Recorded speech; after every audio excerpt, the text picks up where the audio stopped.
शादी के मंडप में एक गूंगी लड़की ने ऐसा किया कि सबके होश उड़ गए।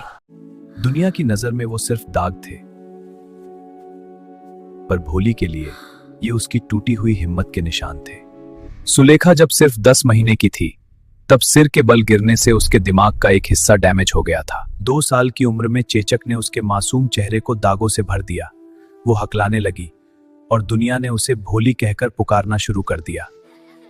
रामलाल के 7 बच्चे थे, लेकिन भोली को हमेशा उपेक्षित रखा गया।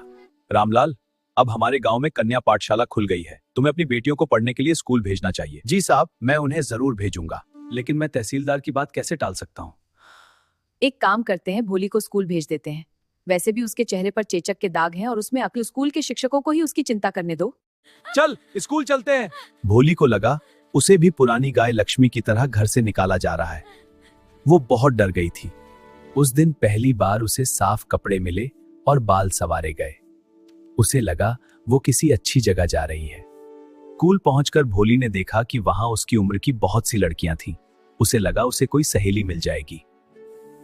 टीचर ने नाम पूछा तो भोली हकलाने लगी और रोने लगी। उसे डर था कि सब उसका मजाक उड़ाएंगे। बेटा डरो मत, कोशिश करो। शिक्षिका की आवाज बहुत मधुर थी। इस प्यार ने भोली का दिल छू लिया। भोली। शाबाश, बिल्कुल सही। ऐसे ही कोशिश करती रहो, एक दिन तुम सब कुछ बहुत अच्छे से बोलोगी। साल गुजरते गए, गांव शहर बन गया और भोली अब पढ़ लिख कर बड़ी हो चुकी थी। शंभर, एक अमीर लेकिन उम्रदराज और लालची आदमी का रिश्ता आया। भोली के माता पिता ने उसे स्वीकार कर लिया। बैंड की धुनों पर लोग झूम रहे थे। सजे धजे घोड़े पर सवार था बिशंभर, मानो कोई राजा अपनी शान के साथ बारात लेकर आया हो। सब कुछ ठीक चल रहा था, लेकिन किस्मत को कुछ और ही मंजूर था। जैसे ही बिशंभर की नजर भोली के चेहरे पर पड़ी, चेचक के निशानों ने उसकी सोच बदल दी। अगर शादी करनी है तो 5,000 रुपये और देने होंगे। 5,000? लेकिन ये तो तय नहीं था। एक पल में खुशियों का माहौल लालच में बदल गया। रामलाल ने अपनी पगड़ी उसके पैरों में रख दी, लेकिन वो लालची आदमी नहीं माना।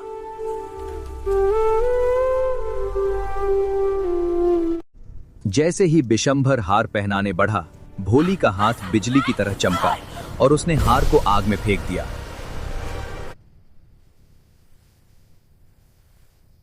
पिताजी, अपना पैसा वापस ले लीजिए। मैं इस लालची इंसान से शादी नहीं करूंगी। लोग उसे बुरा भला कहने लगे, लेकिन अब वो गूंगी गाय नहीं थी।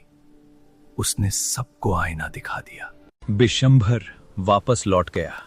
शोर थम गया और बारात बिना दुल्हन के लौटने लगी। पीछे रह गया एक टूटा हुआ घर और एक पिता का झुका हुआ सिर। बेटी, अब तुमसे कौन शादी करेगा?